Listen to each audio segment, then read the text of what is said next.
Hey, Polka Dot sisters and our friends across the globe. It is Shannon Crotty, founder and CEO of Polka Dot Powerhouse, here with another extraordinary managing director interview. Today, we have the beautiful and talented Adrienne Bishop, who is managing director of our King of Prussia PA chapter. Adrienne, thank you so much for being with us today. Thank you for having me. Okay, I usually forget to do this and then have to come back, but today I'm on my game. Tell us more about who you are and besides Polka Dot, what you do, what brings you passion and joy. Sure. Yeah. So I am a mom of three, which is, a very large part of my life right now because they're 13, 10, and 6. A girl, boy, boy. Yeah, it's really fun. Good ages too. Like I'm loving this time. It's going really well. And we just kind of are, into sports and doing our thing. My business is I'm a parenting coach. So I work with all types of families, but specifically families of highly sensitive kids. And usually the parents are also highly sensitive. So that actually kind of bleeds sometimes into ADHD or high functioning autism. And so I work with those kinds of clients and I help them to just, manage their kids in a way that feels really good to them and gives them a little more peace and tools to kind of know what they're doing. And it's just been really fun. I've been in business for 6 years, which is crazy to think, but yeah, When very you're good. not working, what brings you joy? But when you're not like, let's just say your family wasn't home for the day and you weren't working, and I said, hey, you have a day just for you, what would you do? Um, you're probably going to roll your eyes at this, but I'm probably going to go for a run or something outside because I just love exercise. I was talking to my mom about this. I'm like one of those people that needs to exercise. Otherwise my brain kind of gets all wonky. It's kind of an addiction, but I just pretend it's not. And then I would probably also go, I love coffee. So I'd probably get coffee. I'd probably, I'm a singer too. So I'd probably do something like music based. My husband plays guitar, so we usually play together and I sing. And so that's always been really fun. And I also just really enjoy just hanging out with my friends and just talking to people, and especially my close friends. That's my fave. So that's probably what I do. Or go to the beach, or with all things together, all at Okay. once. A little bit of each throughout the day. That's awesome. What's your Yeah. coffee? What's your favorite coffee drink? Just because I like the little details. So I don't drink caffeine, but I'm a decaf oat milk iced latte. That's my favorite. Right. So Sounds yummy. Yummy. yes, so good. Okay, so let's get into it here. So if I'm right, and correct me if I'm wrong, it's happened many times. You started your membership with Polka Dot in 2021. And then in 2022, you became a managing director. So let's go back to 2021. What made you want to join our community? I was working with a coach, just a business coach privately, and she was in Colorado and she was mentioning, we were talking about networking, and she said, I'm a part of this really great women's group. And I know they have one near you. It's called Polka Dot Powerhouse. And I was like, okay, look into it. And it was one of those things where, you just kind of don't do it quickly. And I think networking was a little scary. So I think I was kind of putting it off, but I was like, you know what? When I decide to do something, I just kind of do it. And so that's what happened with Polka Dots. I just went on the website and joined. Had never been to anything. I saw that there was a one close to me in Montgomeryville. I didn't even look at any of the other chapters. I was just, that one was close, 20 minutes. I'm going to do that. Right. So it happened. The crazy thing was the first event that I went to wasn't even a meeting. It was after I joined, it was a joint party event, social at one of the local, she's 10 minutes from me tops. She was having a little get together, and it was, what's now I'm blanking on the clothes that you can buy, cabbie. It was a cabbie dressing event. And I was like, I don't even know what that is. I don't know who these people are, but I'm just going to go and show up. And happened that the managing director of Montgomeryville was there and the managing director of King of Prussia was there at the same time. So I got to meet everybody and really get to know them really fast. And a couple of the other members from both chapters were there too. And I just had a blast. I was like, this feels so just good and normal and right. Right. It was easy and comfortable. When I got there, everyone was so accepting. I was like, this is awesome. And then I ended up just going to Montgomeryville meetings and King of Prussia meetings pretty much every month from there. Okay. And before you became a managing director as a member, what was your favorite aspect? Was it the meeting? Was it individual connections? Was it the members group? Was it actually worldwide, Zoom stuff? Mm. What was your favorite component? Yeah, so I think it mostly was the meetings themselves, because I got a lot from, since working at home by myself, it felt really good to go into a group and just be around a bunch of people, especially people that were like me. I felt like we very similar interests and, where we were in our lives. And I just felt like every time I went, I just felt like I was accepted. It just felt like home. And I got that connection because I'm not necessarily extroverted, but I do need people. I need like physical in-person connection. Yeah, I think you're the same. You said you were an ambivert. I'm like that too. Also, there's this idea of temperaments, and there's a temperament that's called people oriented. And so you can be an introvert, but also be people oriented. And Right. so I really identify with that. And so it was really important for me to have that connection in person, even though, I'm working with clients one-on-one, but it just wasn't the same. And then of course, people understood like what it was like to have a business and be a mom and have all these things going on that most people in my actual life, my friends around didn't really experience. So it was just the meetings, I think, were just very inspiring and just sort of, uplifting for me. Okay, great. So Yeah. then a year later, you applied and were accepted to take over as the managing director of the King of Prussia chapter. Mhm. What made you want to take that leap? Was it immediately yes, like hell yes, or was it like, ooh, let me think on this for 2 weeks and then maybe, or was it just Yeah. immediately yes? So I had in the back of my head that I do enjoy leading. It's something I always want to do just kind of wherever I am. And it was in the back of my mind, like maybe at some point I would look into it. But because of just kind of the circumstances in my life, I was like, you know what, I think I'm going to hold off. But Brigitte came to me and asked specifically. She thought that I'd be really a good fit, especially because I was pretty dedicated and committed to the group itself, and I showed up to everything and I helped her with certain things, but wasn't even on the leadership team. Like, didn't even do anything, intermittently. And when she first asked me, I was like, I actually say I was pretty shocked. It was a very shocking experience because it came out of nowhere. Like, it felt like it came out of left field. Like, I had no indication that that was going to be a possibility, I guess. And I hadn't really considered it, personally. So it took me a while to kind of get used to the idea of like, can I do this? Like, is this really something that I can fit into my life and like I want to do? Right, And I feel like it would work for my personality.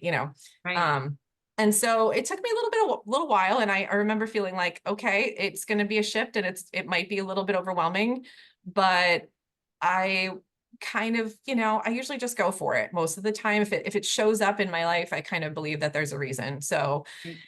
I just decided to go for it. And I said, the worst that could happen is it's going to be a little rough in the beginning, but I would figure it out. And that's what happened. Yeah. So I figured, Do you remember? I don't know. I've slept since then. So sometimes I'm like, I blocked it. But do you remember, like, one thing we haven't talked about yet in these interviews is I don't think many people know if they haven't applied. Our interview process is like a 6 to 8 week, depending on the applicant. And they're like, dang. And there's a lot of like deadlines and interviews and personality tests and stuff like that. Were you surprised by the level of digging? Not like we snooped on you, but no.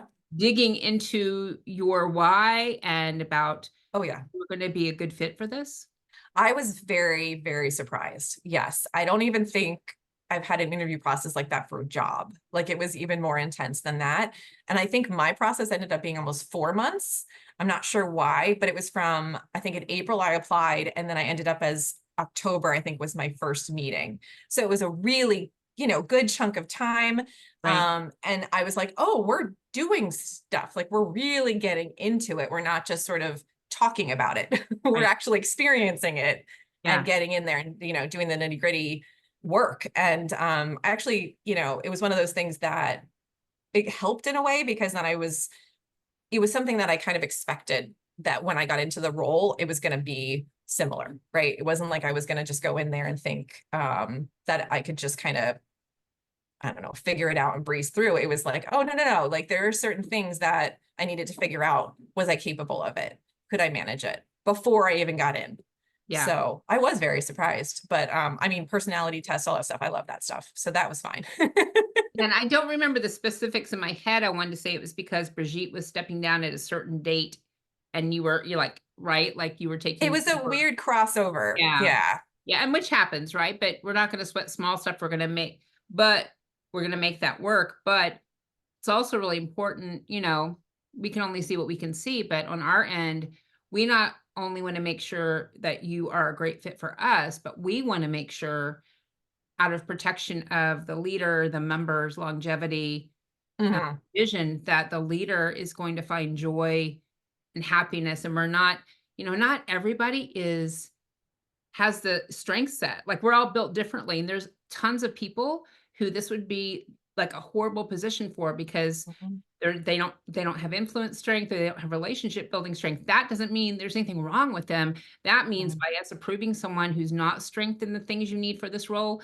that we're actually disrespecting them. So it's Yeah. important that we get it right on both sides. So, Yeah. I'm glad that you felt that benefit of at least they're not just talking about it. It's not just, hey, and for me, that's my sister's legacy. So I'm like, we got to be sure. We got to be extra, and even sometimes we get it wrong. But Mhm. as much as we can, we want to say that we did our due diligence to actually see what people were showing us Yeah, and not expecting something different from them and making sure it was a good fit for our members, for our fellow leaders, and for the person coming in. So for it's, sure. yeah, yeah, Yeah. absolutely. And I remember that, you and Brigitte are both shining stars, but you're very different personalities. And I know that sometimes we've had applicants that are worried, hey, I'm not the clone of this person. So what's going to happen? Was that a worry for you? And what wound up happening with that? It was because we're similar in like very subtle ways, but in the more overt like leadership styles, very different. And that was very, very nerve-wracking for me because I knew that a lot of the people at King of Prussia had her, I guess, bend. I don't know how to describe it, but they were more businessy, they were very serious, which I totally respect. And I love that about that.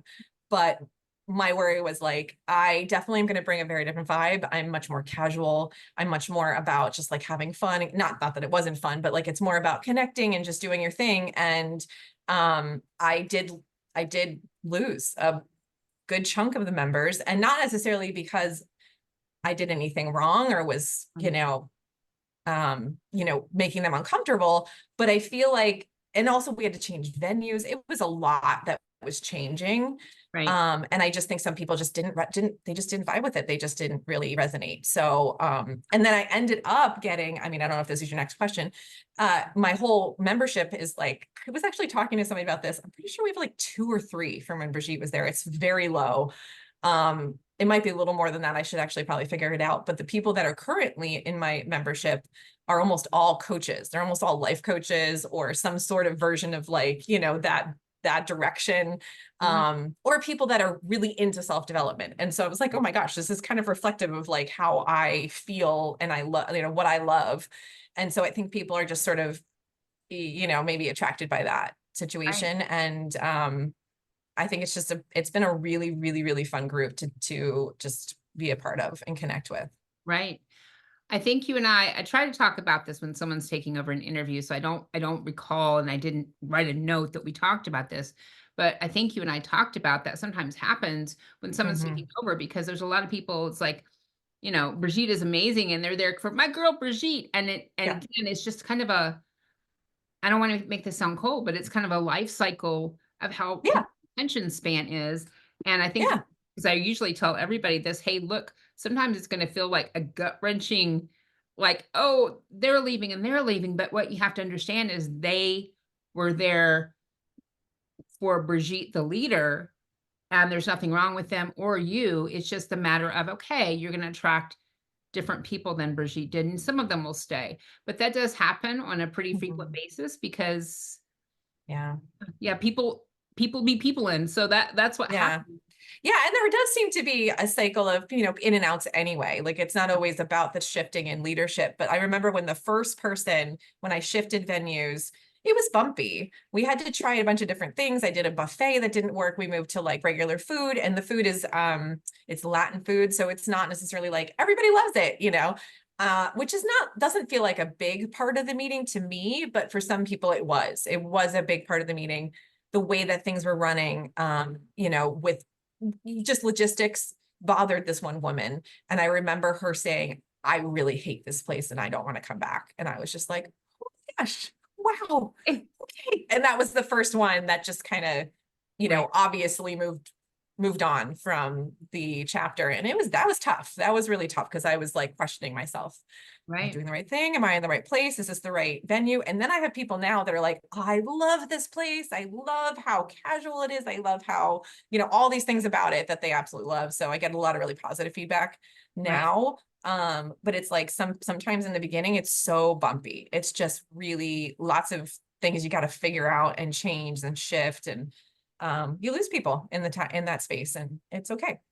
Absolutely. And so I love when people say, "Oh, okay, your connection coming. You just have a meeting once a month," but it's like, there's more to it than that. And again, it's bumpy. You assume, but we try to make we want our members to be happy. But that was a great lesson for you. That as much as we want that member to be happy, you can't pivot every time someone's unhappy, or you'll never stop pivoting. And Yep. at some point you have to realize I'm going to do the best I can. And if this is an overall feeling, I'll try to see what other options there are, but we're never ever ever going to be able to please all the people. And so don't Mhm. chase your own tail trying to do that. I agree. And I feel like that was the one thing I did learn was like I can pivot a little if things are, still kind of congruent with what I want and what I feel like the chapter needs.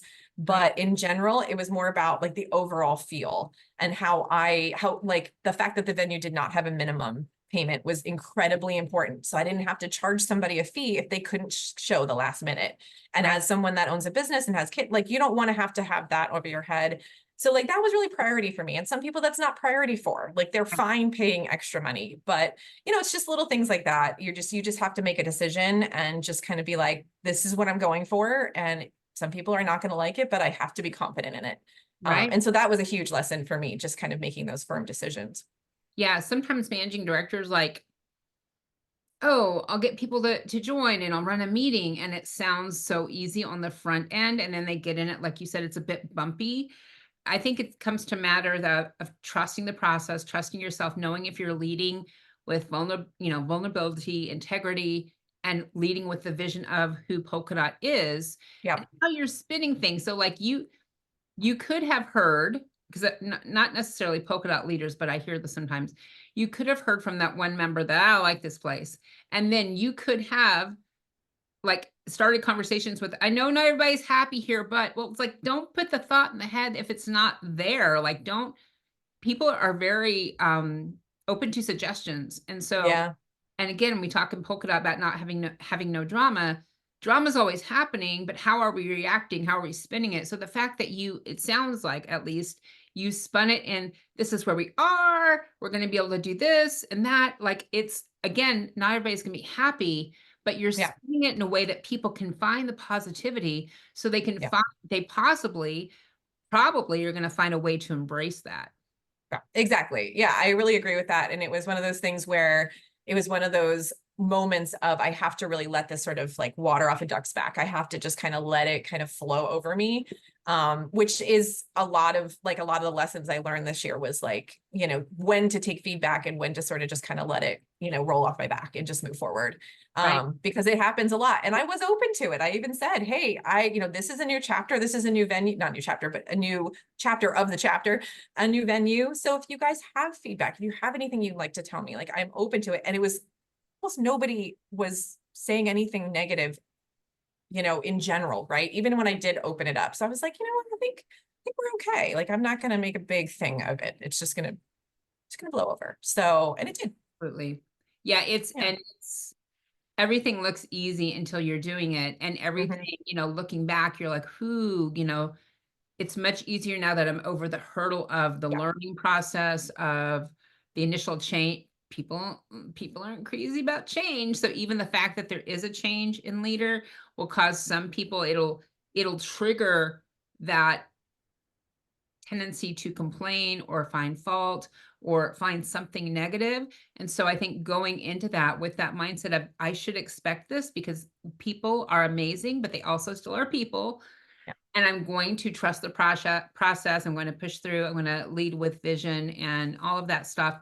And know that it varies, sometimes it's like anybody who borns anything, like, but normally there's a few potholes along the path that are kind of testing, how badly do you want this? Are you willing to stick with this? What's happening? And also, I think sometimes members unassu they aren't even aware they're doing it, but a new Yeah. leader, they're testing that leader to some degree to see, okay, what are her boundaries? What is her belief in the vision of the community? What is her leadership style? Like, they're also testing those grounds too. So you've got the leader trusting and testing, you've got the members leading, trusting and testing also.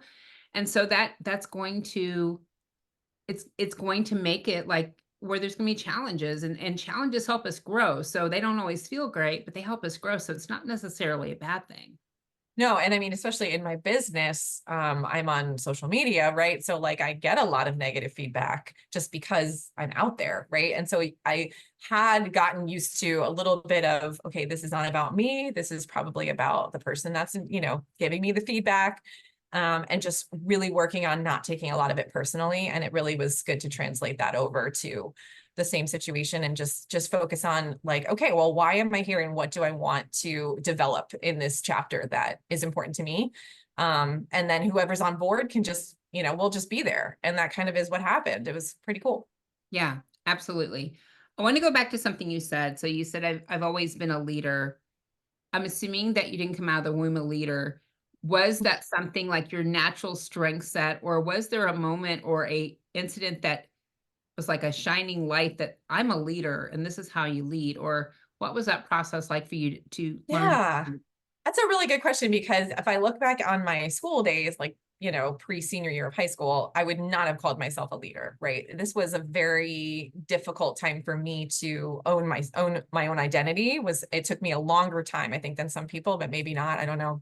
It's something I don't really I'm not really even aware how people feel about when their identity sort of came out. But most of it for me was like post college, actually, and even during my grad school years, I realized that I pretty much, if something needs to happen, I make it happen. And it was just sort of a natural way of how I was. And I think that's when I was like, I love this. It's so fun to be able to do that and just like take control and just make it happen.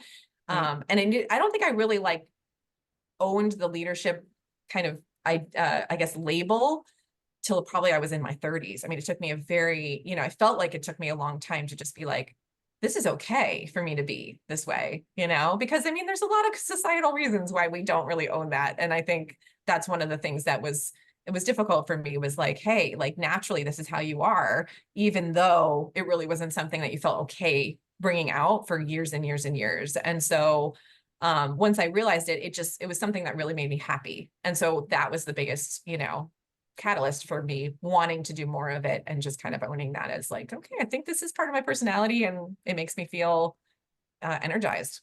Yeah. And I think leadership, I mean, I don't think leadership is necessarily for everybody because everybody's strength set is different. But I think the potential to lead something you love is there for everyone. Do Yeah. you feel like it was a muscle that the more you kept you being a leader and showing up in a leadership capacity, that the more confident you felt stepping into those leadership capacities? Oh, yes, 100%. And now that I think about it, in high school, my favorite thing to do was like be a part of a group project and lead it. But it wasn't something that I recognized as like, oh, like I'm leading this. It was just sort of like, this is what I want to do, kind of instinctually. So it was not something that I recognized, but those, that was the building blocks, I think, to getting to where I am now. And I don't think I'm one of those necessarily typical leaders where I want to be president or something. It's not really that, but it's just more of this more subtle sort of way for me that I just can bring people together and kind of get them to agree on something and get them moving, which I Right. guess is what most leaders do. But Yeah. but yeah, so it's just one of those things that like I didn't recognize for a while as a leader, label, but it did feel like that was something I was working on pretty much for a Okay. long time. Yeah. Yeah. So yeah. Yeah. I agree. And I think even for people like that question, we've had some people within Polka Dot that I'm thinking of, like, for example, Penny Kidd, who she was a member for a long time, and they wanted Mm-hmm. to chapter it by them. And she didn't even consider it. They're like in a car going to one of our one-day events, and they're like, "Who's going to do it?" Like, they're all looking at Penny. And it wasn't until something was said in an event that kind of triggered her. Maybe I could do this, but she had never thought of herself in that capacity. She was already a leader in what she was doing in her business and, in her family, that kind of thing. But she never thought about the possibility of leading women in this particular way, Yeah. until she, I think, I don't want to tell Penny's story for her, but until she heard people mentioning her name, and then something when that was said in an event kind of sparked that maybe this is possible for me. So I think Yeah. with leadership, it's possible to evolve and grow that leadership muscle in different ways that you never thought you were going to do that before. Yeah. And I think a lot of people that when they surround you and know you well, they can pick it out very easily because they're like naturally drawn to like listen or go your direction or go to you for advice. And it's not something you're recognizing a lot of times. You're not really aware of it. And then if someone says something, it actually can make sense when you look back and, pay attention to it, but it's not always something that's obvious. So Right. makes sense. Yeah, and one of the things that we say, and I know we must have talked about it during interview, is we don't want you, like, we're not trying to change any of our leaders or applicants. We're trying to teach you to balance yourself. Like, for example, I'm Mhm. very slanted strength set, and I'm sure as a human, you had to balance yourself with your leadership. What is one thing that you had to add to your team to help balance you? Or one Yeah. quality or strength that you had to add within your leadership team to balance you, think? So my biggest issue was sort of the social media part of it, just getting things out there and organized. And what I realized was I'm not a super detailed person, so that was something I needed somebody to kind of back me up with. I was like, guys, I can get the emails out, but like I just need somebody to like get a schedule going. Right. And so that's one of the things that my leadership team did for me was my social media coordinator, whose name is Michelle McDonald, who's fantastic. She is just very detailed and she loves calendars and schedules and that's not me. So it was just like, thank God, like we just kind of really balanced each other out because, idea person, and then the details person, it just is so nice to have that as like, okay, I don't have to rely on only me to remember all these things and just get them all taken care of. It made a huge difference when she joined the team. So that was really important. And to me, I love that, by the way. To me, that's so important because sisterhood is modeled from the top down. And when you're telling members, hey, there's a dot for that, we're not looking to fix you, we're just looking to get you where you want to go and create balance because there's dots around you that can help you, but it's not modeled in the chapter, right? Yeah. We're sending a conflicting message. So I think that's great because not only did it make your life easier and take stress off you and give someone the opportunity to do something they love, but it was also, whether it was intended to be or not, a great message to members about look what can happen when you let others help you. Look what can happen when we are a sisterhood and a community, not just Adrienne doing everything, you know? Yeah. I think it's actually super important that that helping piece is out there because I think a lot of, I don't know if it's just women, but they struggle. I know a lot of people I know personally struggle to take help and to actually, be okay with, I'm not doing all this by myself. I have no problem with that. I probably am to a fault, more of like a collaborator. But yeah, I think that is definitely something that if you don't, if as an MD, if you're not really in tune with, I need to make sure that I have somebody supporting me or multiple people supporting the chapter, you can really burn out super fast. And so it really makes a huge difference. And it was difficult to find people that worked with me, that wanted to do it, that fit with the job. It's not always an easy task, but I think if you really, really keep at it, it does pan out. It Right. does really work out. And I think for me, I know a lot of people didn't want to get up in front of a room and talk. That's something I'm totally fine with, right? So that type of person is great for a leadership role that isn't necessarily like getting up in front of people and talking all the time, but maybe once in a while they show their face and they talk. Right. But like it's like they're happy to not be that person, but they want to be something in leadership wise. But Yeah, yeah. absolutely. So why do you think sisterhood is so important? Right now in the way the world is, it's like I can't even number one almost. Like I don't want to say number one, but in my mind, I think this isolationism that we feel, especially now, and even as moms, as women, it's really not great for our mental health. And so I have a lot of things I want to change in the world, but this is one that I feel is hugely important. Even if we can get more of this collective community in any way, even if it's, you know, it's dots, it's other things, it's everything, it's going to heal so much of the world. And I'm not saying that lightly. I'm not saying that just because you know, I'm a dot and I'm an ID. I'm saying that because it's critical. Right. So I agree. I Yeah. agree. Like I'm researching for a project I'm working on, and there was a statistic that more than 60% of women admit to chronically feeling lonely, feeling disconnected. Ah, that just broke my heart, right? It just It's broke my heart. so hard. It's so Yeah. hard. But it's real. And we have to really think about how are we going to remedy this? Because it's just devastating. And even my best friends, you know, I reach out to them on a regular basis, but I'm like, I want more. I want to support them more. I want to be for them, you know, be there for them more. But it's just, it's something that we have to really intentionally do. Right. But I know that when you're in a meeting and you're at, you know, any sort of event with the dots, you feel very supported, and you know that you could call any of them at any time and they will help. And I think that's one of the things that I just haven't felt in very many circles or circumstances. But it's really true. It's just true. And we need that support. We need that support even more now than we ever have. So I think we just Right. have to continue growing this in any way possible, you know, these feelings, these Absolutely. communities.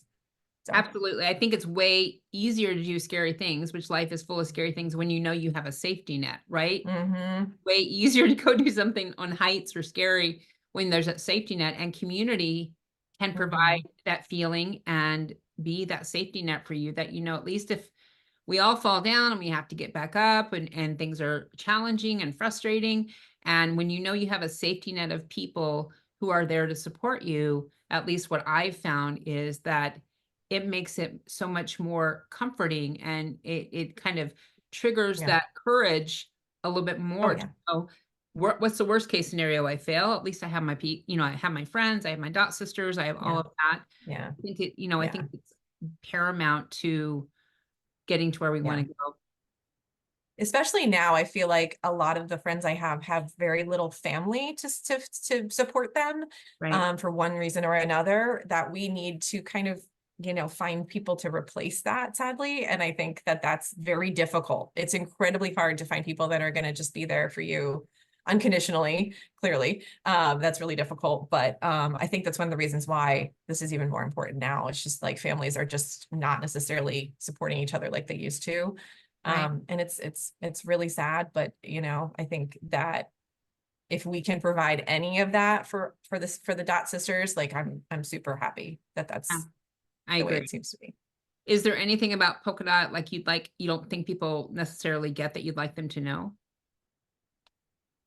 You know, that the feeling of polka dots is very difficult to describe, and I keep trying to, especially to the new people that come as guests, and the words aren't really there clearly, as clear as I would like them to be, but it's like a feeling of like you can like let out the air, or you can just kind of relax, and you can kind of let them hold you a little bit. And it's a feeling you get. It's not something you're consciously thinking. You just Right. walk in the door and you're like, oh, I'm here. It's almost like a very homey feeling. And that's the best way I can describe it, but it's still not quite enough in Right. my mind. And I don't know if it's going to ever really be in Um, words, but there is just something very, like, well, the word comes to my mind is primal, but it's not quite what it is. yeah. Um, Energy. There's an energy that like just feels very comforting and very um safe. Yeah. The way, and I, like you, we hear this all the time. I experience it, other leaders, that it's really hard to describe, right? And the way I always, it's not a perfect description, but is that if you take a big breath and you let it out, when you're reminded that you're present, that you're okay right now, all those things. That was always my experience with my sister Tina, who sent me the name for Polka Dot from heaven. And that's what I often describe the community to feel like, if you'll let it, is that feeling that, okay, I can breathe, I can be myself, I'm okay right now, I'm supported, and all those things that deep breath kind of feels like is the only way that I've been able to properly describe it, the way it feels Yeah. to me. You know, what's funny is I was thinking my daughter, she's 13, so she's had friendship challenges like every 13-year-old. And I was telling her that all my different friends are I feel differently around each of them. Like I feel different energy levels. And there are some friends that I can just literally be myself. I don't have to sugarcoat anything. I don't have to pretend I'm okay. I can just like, I can just vent. I can just like, word vomit. And they're there for it. They're in. And then Right. there's other friends where I'm like, I kind of need to still be a little bit masking. I need to kind of be happy or peppy a little bit more, or feel like I have to say the right thing. And Dots is the other one where it's like, I don't have to mask. I don't have to pretend. I don't have to, act a certain way to feel accepted in that group. I feel in my body that I can be just whatever I am in that moment. Like I just went to a Dots meeting, Montgomeryville. I literally started crying out of nowhere. And I didn't even feel like I was going to do that until right at that moment. Right. And I'm not like that. I'm not one of those people that just stands up and cries, 24/7 in front of everybody. It's rare for me to do that. And after I did that, I was like, I guess I really needed to let that out. Like I just needed to do it. And I felt safe enough clearly that I just did it. Right. And then I had a bunch of people reach out to me afterwards, just checking in. Hey, just so you know, like what you're going through, like I've gone through it too, and you're not crazy. And I'm here if you need to talk, like seriously, and like just out of pure, kindness, not because they're getting anything from it, or you know what I mean. And so I always know that that's going to happen, and I always know that I can feel okay about letting some of that out and have pretty much no judgment. Right. It's not that what we do at meetings all the time for someone like they just watching from that side is cry, but women are holding up more than half the world, and that is one heavy world, and that's a lot of pressure.